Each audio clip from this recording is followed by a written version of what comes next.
So I would like to really thank all of you. It's 5:30 on a Wednesday afternoon. And so hopefully you got some snacks. We'll be here for about an hour. And I'm really interested in different types of businesses you're all in. I had the opportunity to speak to a couple of you. So one of the things that has really started off this evening started off thinking about, what kind of topic do startups as well as ongoing companies really have to really fight through at the start of the year. And lo and behold, January has started to be a very tumultuous business year and it's carried on into February. So it came to the thought that maybe one of the things that really is troublesome for a lot of companies, especially companies when I was running them, was inventory. And inventory is really one of those things where you can't and this is my opinion only. You can't science your way out of inventory control. It really takes the entrepreneur to understand their business and to go ahead and use their inventory in such a way that it becomes an investment rather than an expense. So what I'm going to do right now, how many of you have heard of the Bermuda Triangle? I'm going to share my screen. I'm going to start off right now. Share my screen. Yell out if you can see it. One of the dangers of Zoom is I keep talking and no one can see a screen. So Oh, good. hopefully all of you can see the screen. Is Yes. yet nobody's good. All right. So it's an inventory triangle where profits disappear. So we're all familiar with the Bermuda Triangle. And this is a famous area in which ships, planes, and whatever crosses into that triangle sort of mysteriously disappear. And for a lot of businesses, there's a triangle where profits sort of disappear. And this is that triangle. Customer demand, inventory availability, inventory costs. And if we control those, we end up with profits. So if we don't control those profits may end up going someplace else. So one of the questions, when I ask is, have you ever wondered how can I manage inventory better? So Yes. yeah, I see heads nodding, and the question answer the question is yes. So what do you think is the one of the better ways in which to approach this question? Any ideas? I like to talk story to people who comes to the workshops. Any ideas? What's a good way to perhaps one way to manage your inventory? Anybody? With an inventory tracking system, a warehouse management system. Yeah, absolutely. So Janice, you're absolutely right. You need some form of tracking system. What I had in mind was something I have been doing in my previous career, and that's creating a merchandising plan. A merchandising plan reduces the chances that inventory investment becomes an expense. And the reason I say that is whenever you have inventory, there's two ways to look at inventory. It's an expense to start or an investment. I really like to have people think the inventory in my warehouse is an investment. If you take that mindset and investment, then it's going to grow. If you start off with the thought process that's things that's in my warehouse, product, uh, it's in that warehouse, it's an expense and you're worried about it, then you may run into problems. And so the best way I found is to create a merchandising plan. At one point in my career, I was a merchandising vice president for one of the largest global companies. And we had to manage my main job in merchandising was to control inventory. And the only way we could do that was to create a merchandising plan. So this evening, what we're going to be talking about is how to do a simple merchandising plan. So these are the goals of a plan. Meeting customer demand at this point, with the economy poised as it is to be a little bit tumultuous in the first quarter at least, meeting customer demand is huge. Also, minimizing your holding costs. This is where if you don't have inventory moving at the right pace, that cost of holding the inventory in your warehouses or wherever you store it is going to rise. And especially with the high interest rates that's still, playing around, that's going to be costly. The most costly of all is avoiding stockouts. And I'm going to speak heavily towards avoiding stockouts. The reason you want to avoid stockouts is if you're always out of stock, where do you think your customer is going to go? Going to go someplace else. And the other one is that you have efficient cash flow. If your merchandising is flowing to your customer base at a really good pace, you don't have to have additional loans. You won't have money sitting in a warehouse in the form of inventory. The last one is in maintaining accurate records. A lot of small businesses where they have a hard time is maintaining accurate records, which then translate to inventory being off or their sales being off and the customer satisfaction being off. So maintaining accurate records is really important. So this is the benefits. Capital and carrying costs, they go down. Inventory stock outs, they go down. Profitability and cash, that goes up. Customer satisfaction and loyalty goes up. And this is the things that, when you get into a merchandising plan, this is what you want to happen. So any questions right now? Now, here's the thing. This is really a talk story session. If you got a question, just yell it out. I have a And question. yeah, go ahead, Alexandra. So I am pre-launch. So Huh? my plan, I'm hoping for like November 2025. I'm creating like an 8-month plan. I'm going to do a little beta test. Like I bought 500 units, friends, family, try to sell some, a lot of it just giving away and getting customer feedback so I can really Mhm. like define that target market. But when you're saying like you need to like forecast it and like plan it and your merchandising plan, so I bought like 500 units of all the packaging and stuff. And then I started talking to another CPG small business here, and she started with 20. And I was like, 500 is a little different than 20. I have no idea what I'm doing. So can you, like, when you say like merchandising plan, are there like numbers that we should be like thinking about as startups, or because I feel like I'm making it up. I don't come from like food and beverage. I don't come from CPG. So it's been like super fun learning, but also, yeah. Oh, great question. And as a startup, these are all questions that you'll be answering very shortly. The next slide will show you a very simple merchandising plan and how to create one.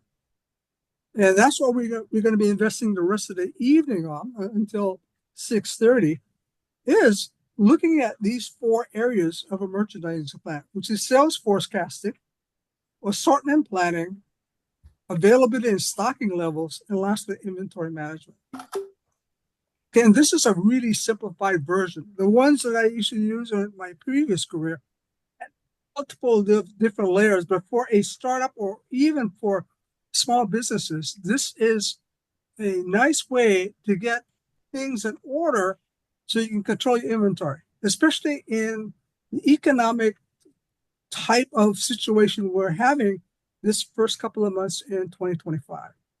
So one of the things, they said, well, if it's all forecast, I can get some, AI to do that. Here's what I'd like to say.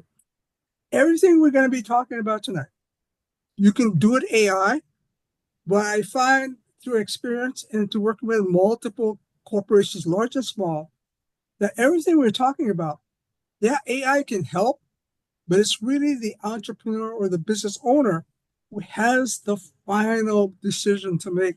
So when we look at the art of Salesforce, it's purely art, right? I had 31 years in the international market, various levels, and always had to do with some kind of sales forecast. And over the years, and I'm still a consultant, it's still the art of the business owner.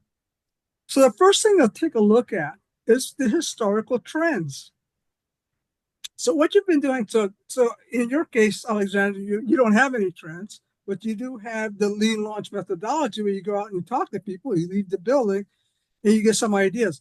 But for me, there are 2 ways that most businesses track. The one most common way is businesses track the dollar revenue as a way of historical trends. That's great, but from a merchandising standpoint, I like to track units sold. And the reason is that the dollars, if you track dollars, it may be misleading because you're looking at dollars, but you're not looking at actual units that's sitting in your warehouse or moving to your supply chain or moving to your customers. By tracking the units, you can actually see what the pace of your business is because for every unit, you got a dollar attached to it. So when we look at historical trends, you look at by month, by quarters, a year, I usually like to look at in terms of quarters. And so, oh, Dad, why quarters? Why 3 months increments? 1 month is too small. 1 year is too long. The best one is quarters, and the reason is that you can find trends as well as seasonal trends in quarters. By looking at the 3 month forecast, you can pretty much go ahead and look at by season what's going to happen just by your past experience, what's going to happen in the next 2 quarters. And so one of the things interesting in historical trends is that I used to work for a company and we had to get products from Japan. And Japanese companies have a term called yote. Yote means you put a 1 year forecast in. And every quarter you update that forecast. And as you all know, Japan works on just-in-time inventory. They're not going to build it until it's ready to ship. So one of the things that's really interesting from the Yoti system is that we submitted a 1 year projection of sales, and we looked at every quarter. We looked at every quarter because we had to update our forecast. And if we were wrong, we would get too much inventory or too little inventory. So this is how, I want all of you to look at your historical trends. Just look at, is it moving? How is it moving? Is it moving up? Is it down? In by months and by quarters. Then you'll have this idea of how many units are moving, but then you can attach the dollars to it. Any questions about that? And only an owner will understand the little bumps that happens in that trend. Once we have this idea, once we have this, this skeleton of an idea of why these inventory is moving and what's going to be moving, looking like, you start to look at different things that's going to affect that forecast. One is promotions. What type of promotions did you run? What type of promotions you didn't run? This is, again, areas you look at. So a historical trend is a static trend. It's stuff that happened. Market changes takes into effect what can be done in the future to affect what's going to happen in the next several months. So you have to look at promotions. All right, what you look at last year, you sold 10 units in January. This year, you say, oh, maybe I do a straight line forecast. I'll predict 11. But you look back and you say, well, we didn't run a promotion in January of 2024. What happens if we do a promotion in 2025? Maybe that forecast jumps to 15. Again, you have to look in front. The other one is seasonality. What season are we in right now? Any idea? At any given point, you have 2 seasons.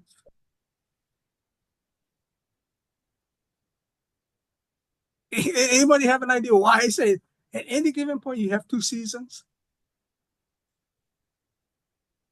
How about you, Teresa? Any idea? Why did I say? Why did I say? Dax says there's always going to be at any given point 2 seasons. No, okay. Teresa, I don't know. I like to make my chips. The seasonality is always going to be 2: the one that's starting and the one that's ending. And that will change. Right now, we're in winter, and for Hawaii, it really doesn't matter. But for the U.S. mainland, it matters because it's winter, and in a couple of maybe about 60 days from now, it'll start to defrost and start to become spring. Winter's ending, spring is started. So when we're looking at these forecasting, we have to look at what season are we in, what are we leaving, what are we entering. again, to make that forecast. Does that make sense? The other one is competitive activity. What's your competition doing? Are they asleep? Are they active? And how have you reacted to that competition? So as a startup, who, right now you're thinking I'm going to launch, you have to really look at what your competition is doing. Right now, your competition is asleep at the switch because they don't know you exist. Yeah. But again, some of them may be watching you too. I say, Alexandra's about to start a business. Maybe we should do something. You always look at your competition from the standpoint of whatever you're doing, what can I counter? Now, this is the way I like to think about merchandising. You can go head to head with them, which is costly, or you can find a way around them, or even have what's called a unique value proposition, something that makes you more different than your competition that gives you a competitive edge. So this is something, again, you're going to be looking at each of the products that you have in line. What is my competitive advantage in my product line as compared to my competition, which I can take advantage of? So right now we have this egg crisis, right? So if you have an ingredient that is a product that requires eggs, what's going to happen? You think? You're either going to run out of inventory because you don't have enough eggs, or you're going to have to raise your prices because the price of eggs went up. And one of the things you might want to start to think about is, do I need to pivot into one of my other lines that doesn't need any eggs or any special ingredients? So this is, again, competitive activity. What are you doing? You have to watch them. The economic conditions is another area that you have to really take a hard look at. You have to sort of what's happening right now. The economy is in flux. I've attended several workshops on economic situations, and all the two of them I attended from national as well as local said that the economy is in flux. So again, this is something you have to take a look at. When I do my sales forecast, do I go aggressive or do I go conservative? This is where, again, a store entrepreneur needs to make this artful decision. Product availability, supply chain is huge right now. The pandemic wrecked the supply chain. Just as that supply chain is beginning to reappear to a normalcy, now we have a set of tariffs being thrown at us. This again will upset the product supply chain. You have to look at your product. What's my supply chain looking at? Take into account this market changes. You then have to go back and say, what's my trend? What adds or what subtraction should I use to modify my forecast? The last one is about customer demand. Again, you can look at it from a dollar demand standpoint or unit standpoint, cost standpoint, or sales standpoint. I usually, again, go back to look at units. How many units will your customers buy or forecast to buy based on your historical trends and the market considerations that you put in place? So that's the final thing of the sales. And the reason is the first step, once you have this structure of what your sales forecast is like, then you can move into the other three stages. So any questions on where we are right now? Is it? All right. So this is a little question that if you're in business last year, 2024, what was different in the number of promotion days in 2024?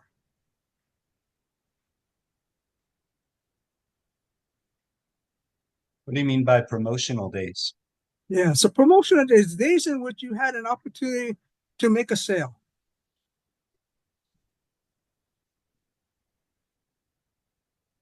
What is it again now? I'm sorry.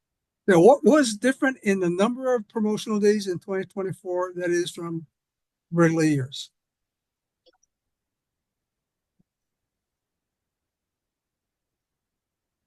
Right. It was a leap year. And I bring that up only because it gave companies one extra day of opportunity for sales. And this is what merchandising planning is designed to do, to look at the entire spectrum and say, what days can, you know, like in this case, 2020, it just won't show up again until 2029, I think. But every time you look at your calendar, you sort of translate that into promotional activity, sales forecasting, but then you have to say, all right, to make this happen, to make this sales projection happen, what kind of inventory and stock do I need on hand? And what's the assortment going to be like? And again, we go back to that's the purpose of merchandising, to one, set a parameters of what you expect sales to look like and what promotion opportunities you have. But also at this point, you're going to start to decide what SKUs will I really need?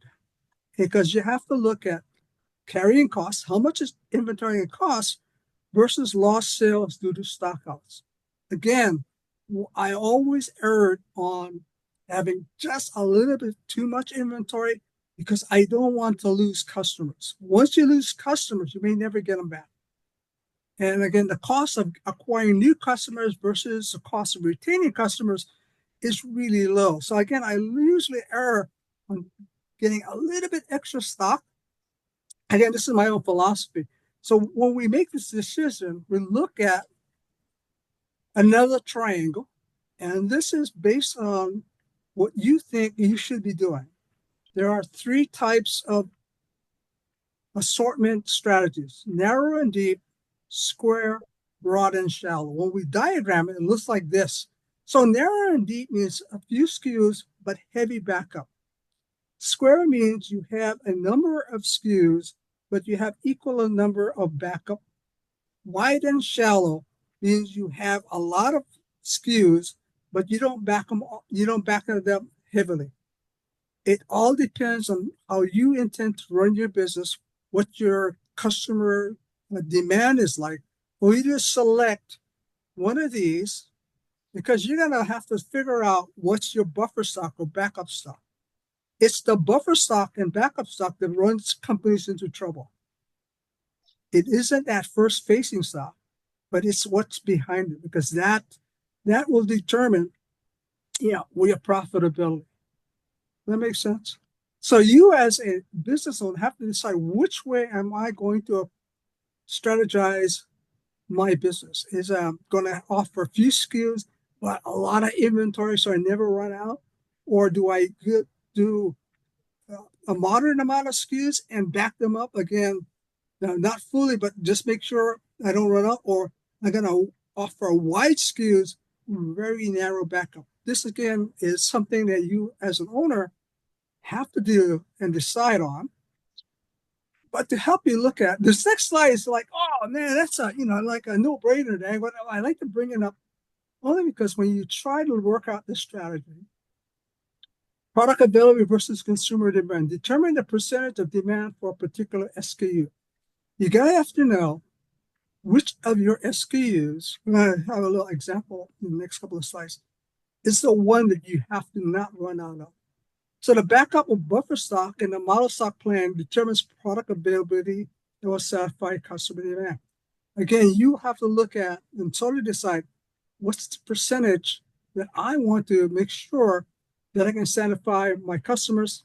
The last one is, again, kind of, oh yeah, duh.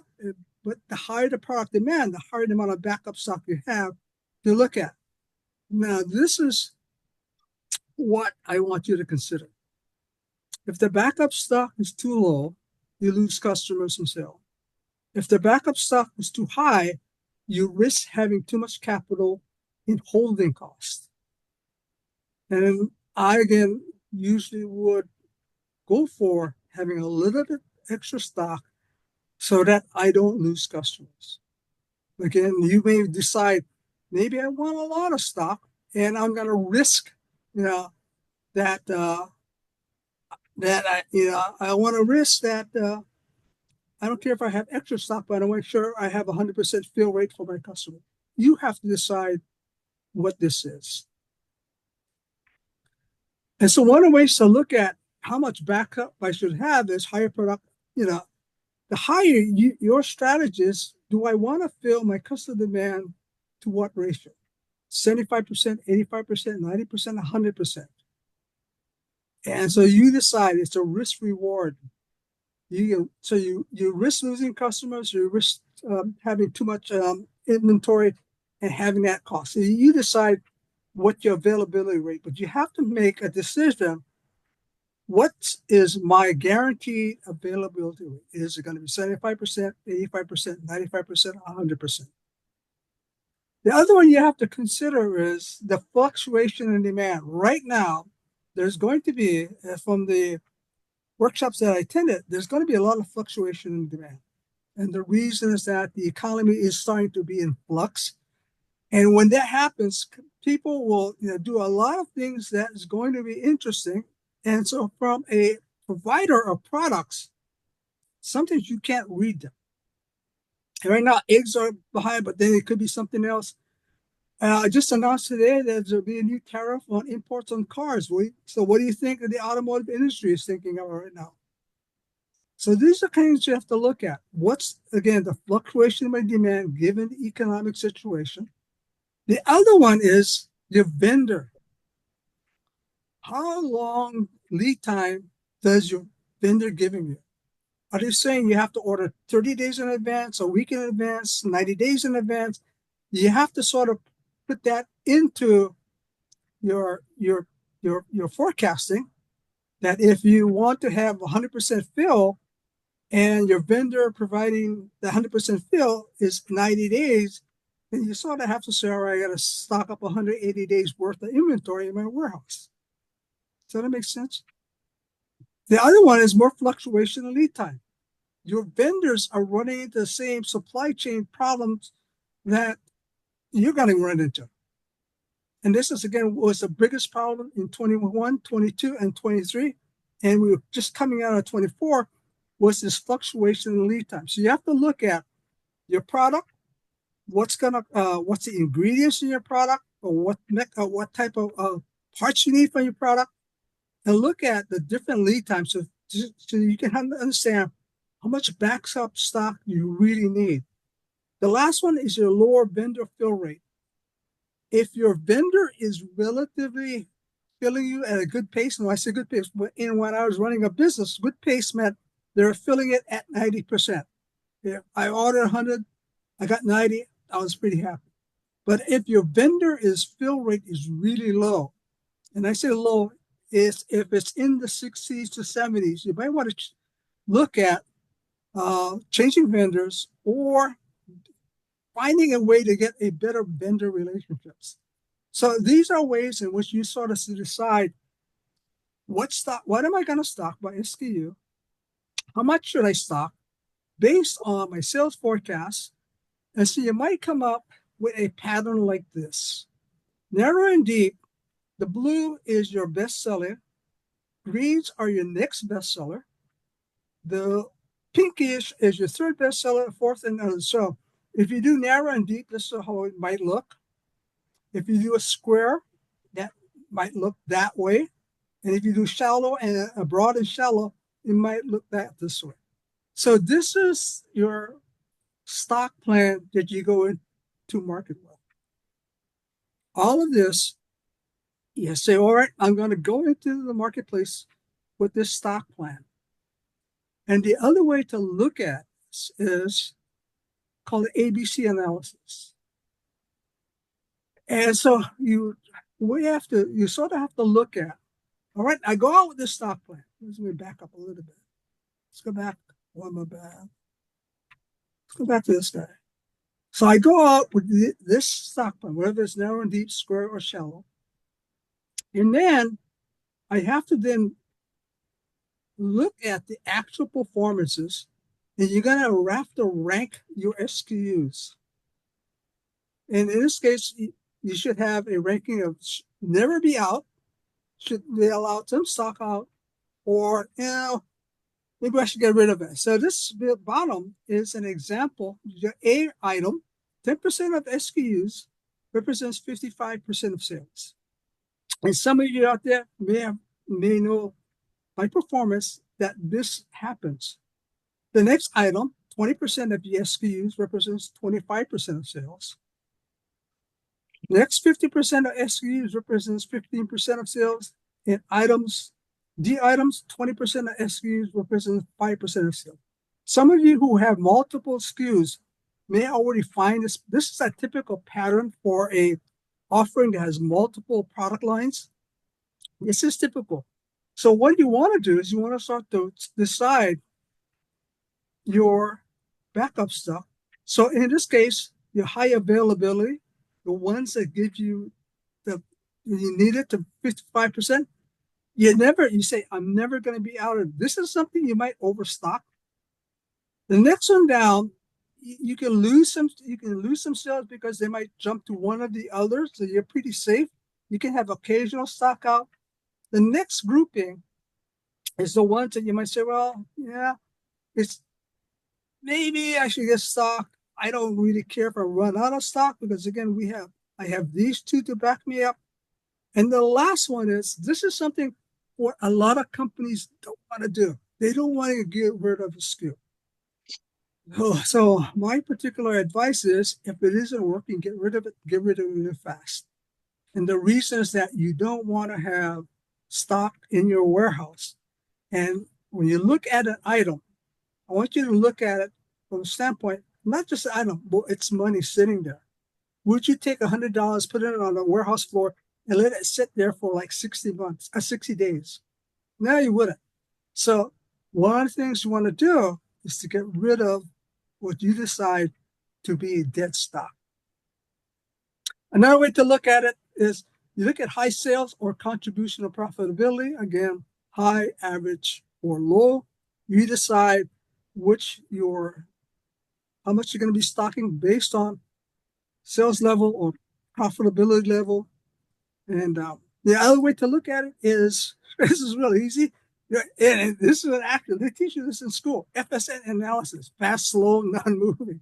So that's another way to do a simple look at it. Is there any questions right now? I'm taking it. Yeah. Me again. Yeah, So good. because I'm thinking about some of the things that you're saying, and like they say, 20% of your effort is going to be like 80% of the profits, and like vice versa. It's like that 80-20 rule. So because I don't have a product and I can't knock anything off, how do you suggest I like talk to customers with that first 500 and then see what they want, introduce like one or two things and like go from there? Or like, because I'm kind of doing it backwards. Okay. So if you're doing the lean launch method, or lean methodology, you go out and talk to people, you might want to have 3 prospective prototypes, which represents your SKUs. And say, all right, pick your best. Which one did you buy? Which one next? And that gives you an idea. You really won't know until you launch. And you really won't know after launch, you won't know for about 9 months. Okay. And the reason I say you won't know until 9 months, because the first 3 months, your relative and friends will buy everything you make. Okay. Yeah. And so that once you clear your relatives and friends analyze out, it. then you really know what the pace is going to be like. Okay. Thank you. Yeah, great questions. So here's a classic. Excuse me. There's a couple of questions in the chat too. Sure. So, let's see. So relating to inventory, so Larry is asking if you can talk about par inventory levels from which to adjust seasonal inventory levels, including price promotional sales, especially for a signature item featured on the menu. Okay. So one of the things you want to do is you want to keep a fast-moving item moving. And so when you look at, 2 things happens is that if something's moving fast, you sometimes don't want to put it on a promotion because it's moving around. The other thing is that if you don't do anything, your competition is going to come at you. So what you really want to do is you want to keep and that's why I always looked at units, and there I would associate units and dollars. But if you watch the unit movement, you can adjust promotion or you can adjust pricing to keep the unit movement moving. We'll come to a couple of formulas later on. But that's what you really want to look at. You want to look at unit movement going through your system. Hopefully that sort of answered. And so those adjustments, even though it's your fastest seller, the moment you spot that it's slowing down, you make some kind of adjustment to keep the movement going. And if you have if you have something that's really slow, you do a couple of quick promotions. If that doesn't work, then you get rid of it. So the idea is once you get momentum going in your inventory movement, you got to keep it moving. Whatever you need to do, keep it moving.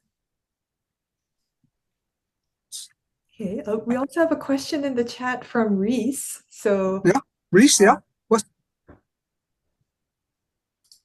Reese, what's, would you what's the like to question? unmute, or I can read out the question from the chat? Oh, yeah, read out the question. Oh yeah. Let me see. So how do you really know if economic problems may leak into your business, such as like, is there a type of avoidance measure you could take, like promotional options during those times, or is it just safer to retreat? Yeah, the best thing to do is to look at your inventory and get rid of your slow movers. That way you can reinvest that money. And this is something that it's really for small businesses, it's really hard. Oh, yeah, I bought this to resell. I bought it for $10 to resell at 20. You're gonna try and hang on to it. If you hang on to it in economic turmoil, it's gonna cost you more. So get rid of it so you can reinvest in faster moving products. Does that make sense? And here's the thing, this is my philosophy, my only.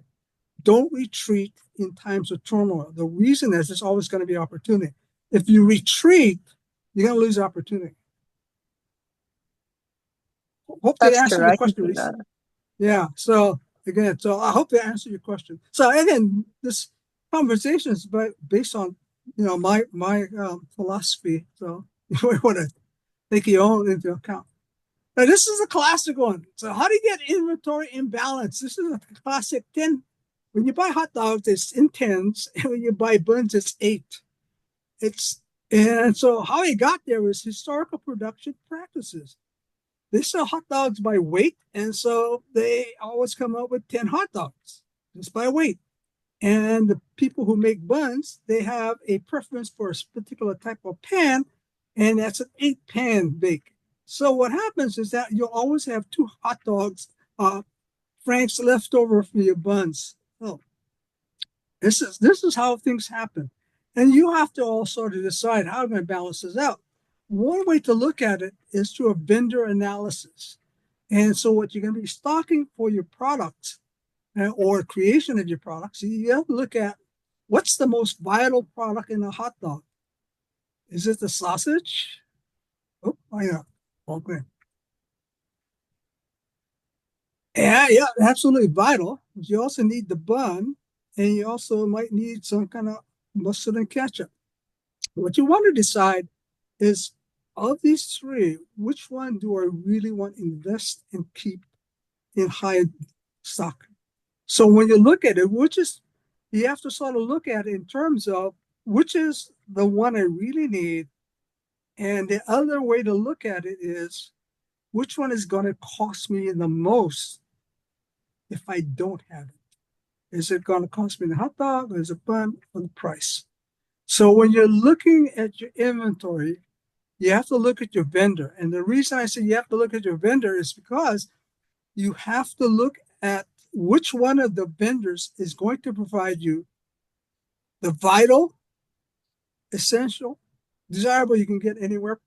But which one of these are you going to really want to stock up on? And is it going to cost you a lot of money? That's another decision you have to make. And this is by looking at your vendors.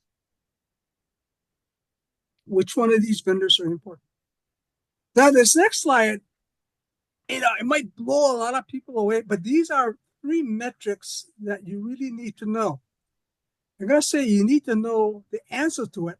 So, gross margin return on investment means how much dollars are you getting back for every dollar that you have invested. This is really return on investment, and that's the formula: gross profit divided by average inventory. The one I really looked when I was running companies, I was the merchandising vice president. I looked at inventory turnover, which means how many times have you sold and replenished that inventory? Give you speed. The higher the inventory turns, the greater is your return on investment. The last one is sales to stock ratio, measures how fast your inventory is moving. And so these are the formulas. This is entrepreneur's tip. This is my tip to most of you. Let your accountant calculate the metrics. You have more important things to do that only you can do. All you need to know is what the answer is to each one of those. You don't have to, because calculating this takes up a lot of time. And if you take up a lot of time, you are the entrepreneur, you're the heart of the business, you're the heartbeat of the business. There's a lot of things that only you can do, no one else can. And if you invest too much of your time in doing the calculations, you may miss an opportunity about doing the things that only you can do. So again, hire a good accountant, give them, I want these 3 measurements at the end of every month. They give you a report. These are your measurements. The one you look really hard at is inventory turnover ratio. So that's metrics that matter. So let's get towards the ending of our discussion. And we have another triangle where profits are in jeopardy: storage, shrinkage, and shipping. So again, this area is, again, this is where profits really up and disappear a lot. And for some reason, go, wow, I had a good gross margin, sales were good, but when we subtracted all the expenses, I came out looking not as much as I thought. And then a lot of that profit gets siphoned away because of these 3 particular areas. So let's take a look at inventory storage. A couple of hints real fast. Take advantage of vertical height, but stay within safety limits. The reason that you pay rent, if you're paying rent or you pay any kind of fee, you're being charged basically by square footage. So if you can take advantage of vertical height, cubic feet, then you're coming ahead on the rent that you're paying. A lot of times I walk into warehouses. I used to manage warehouses where there was 50,000 to 35,000 square feet, and I walk into a warehouse that was under my management, but I wasn't there all the time, and I see that the square footage was being used up by a couple of empty, a couple of boxes. You're paying rent on square footage. You maximize your square footage rent by going vertical. Go straight up. Also have a system, or it has to be an orderly system, whether it's FIFO, first in, first out, LIFO, last in, first out, ABC, which is what we talked about, or just in time. You have to have a system, whether you have a 10 by 10 warehouse, you go, wow, just small. No matter what size of your warehouse, you need to have a very orderly way to get your stocks in and out, so that what happens is that if you don't have an orderly way of getting it in or out, you might end up with a lot of things that's going to cost you money. As an instance, when we get to shrinkage, one of the biggest ways shrinkage occurs is people don't know that the box is there because they put it in the wrong place. So to solve that, you have a storage map. Remember how small your warehouse, have a storage map. Mark the storage spaces with that map and store everything to the map. So at any given time, you can find it or you can audit it. Next one is employ inventory technology you can afford. One of the things you want to have is some kind of technology to help you manage your inventory in your warehouse. There's a lot of inexpensive ones. It is a policy of the Waiua Value-Added Product Development Center not to mention any particular product or brand, so I'm going to let you look at it. But before you incur an inventory technology, find out if you can afford it. The other thing that happens is that they might say, oh, look at your business in 10 years. And this is my personal advice. Get an inventory technology you can afford now and look at a relatively small future. Because if you buy a system that says you're going to need it in 10 years, you might not be in business. So look at your money. Sort fastest moving items close to the shipping area. And this is, again, something I've walked into warehouses, and the fastest moving items are way in the back. You're losing very precious efficiency in that way. Keep accurate records, schedule audits. Now, I really like the idea of rolling inventory checks. It means most people take a warehouse inventory once a year. Rolling inventory means you may take, if you have 5 inventory spots, you inventory one every 2 months, just to see if your record keeping is in check. You don't have to do the entire warehouse, just parts of it to see if your record keeping is in check. Otherwise, as soon as you get the inventory, store it. The reason is that if you just leave it lying around, it invites shrinkage. It invites theft. It invites putting things in the wrong place. It invites a lot of problems if you let it sit around for a while before you start to store it. The last thing on inventory storage, watch for dusty boxes. As soon as you walk into your warehouse and you spot a dusty box, that means that box isn't selling. The item in the box isn't selling. So put it into why isn't it selling, and then put it into maybe a get rid of it consideration. So any question on storage? No? Okay. Let's get over to shipping. One of the biggest things happens in shipping is that you overpack your boxes. So target the smallest package dimension possible. Your shipping you're being charged based on size of the box and the weight of it. Whichever is greater in charge, that's what you're going to be charged. The size of that box or the weight of the box. So what you want to do is you want to have the smallest package dimension possible. And the other one, you want to use packing material that is relatively light. As an example, corrugated boxes are lighter than if you use cardboard boxes, and polymailers. A lot of people put things in boxes where they could be using polymailers. Those envelopes with the bubble wraps inside of it. So you might want to look at those things. Use flat rate boxes when possible, and always maximize the amount of products that's in those boxes. Look for free packaging, and this sounds bad, but I go to the post office a lot and grab some boxes because they're free. And sometimes I mail to the post office, but I do other things with it. This is the other one. If you have a large, heavy orders, you may want to split them up into smaller shipments to spread out the weight over multiple shipments with lower rates. And this is something that will help if you have a large quantity to ship. You might find it cheaper if you just broke it up and you shipped it in smaller packages, which then gets smaller rates. Look for discounted shipping supplies. Try to use local deliveries. There's a lot of freight forwarders all over the islands. Try to use them first. And the reason I say that is they negotiate. The freight forwarders will negotiate, where the other national chains do not negotiate. So when I think about that, the last thing is instead of shipping, you might want to offer customer pickup discounts. This is something that's kind of interesting, is that shipping can be a costly part of your overall pricing. And if that pricing, shipping can be as high as 20% of your overall price. So if you offer a 10% discount for pickup, customer saves 10%, you save 10%. So again, whenever possible, offer customer pickup discounts. That's in shipping. These are the 5 major causes of shrinkage. Theft, external and internal. They don't steal stuff.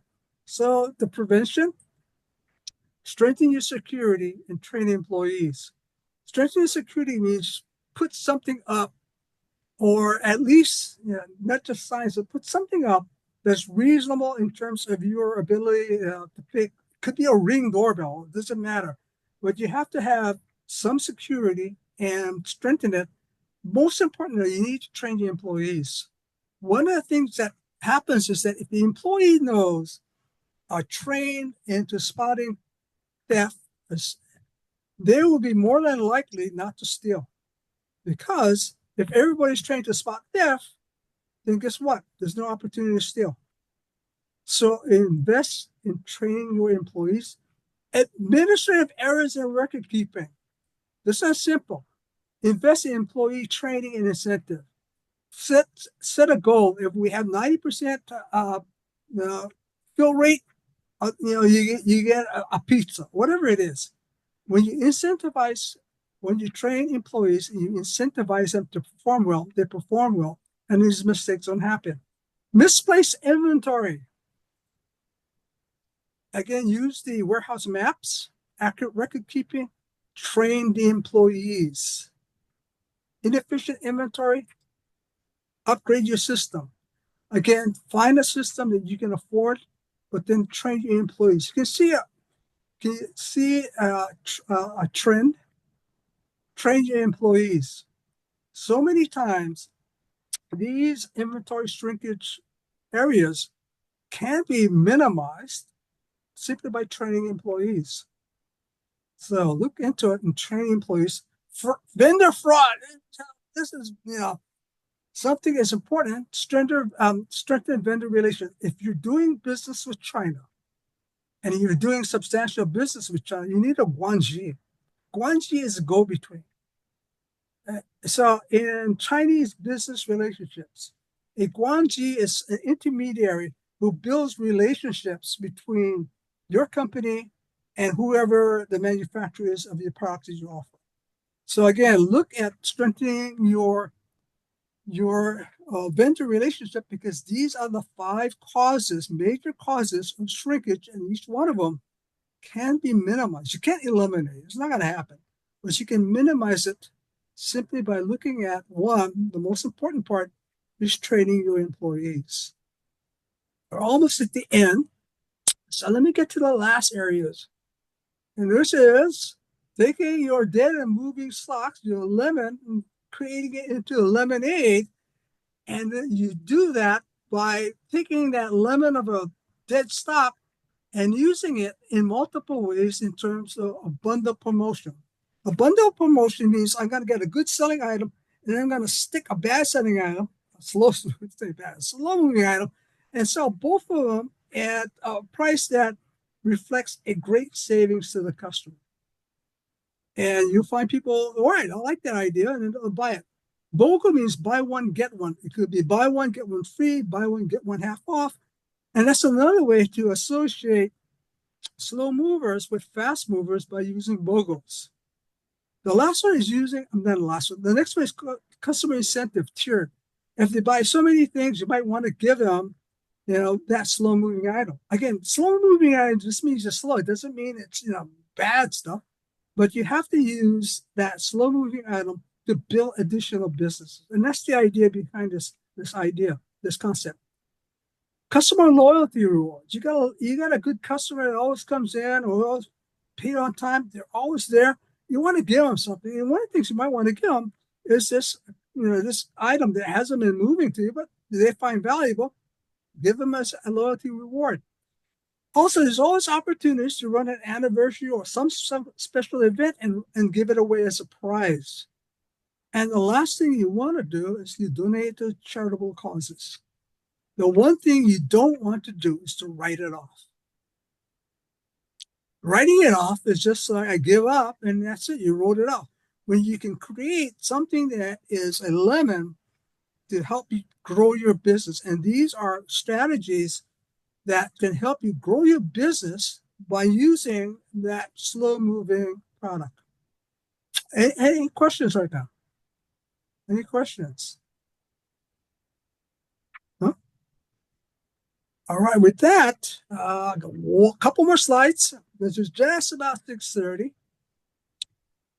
So there is limited one-on-one complimentary consultation with myself, either in person or in Zoom. And it comes with all of you who have come tonight. Consult the Value Added Product Development Center for an appointment.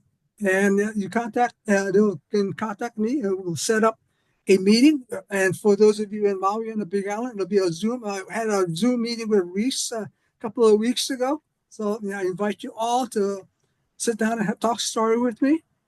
Also, we have a lot of exciting things happening at the Value Added Product Development Center. If you're on Oahu, we want you to schedule a visit because we want you to see all the exciting things. And Naomi is a part of those exciting events happening at the center. So schedule a tour with us today.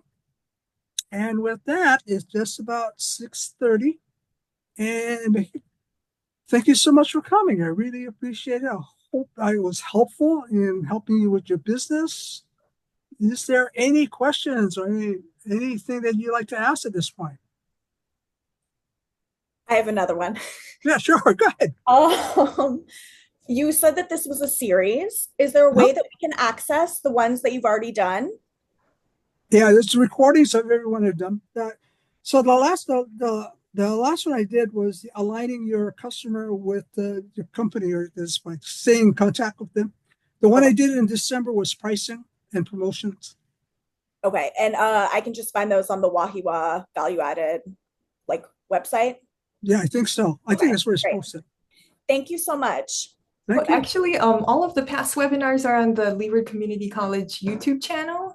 Perfect. Drop the link into the chat here.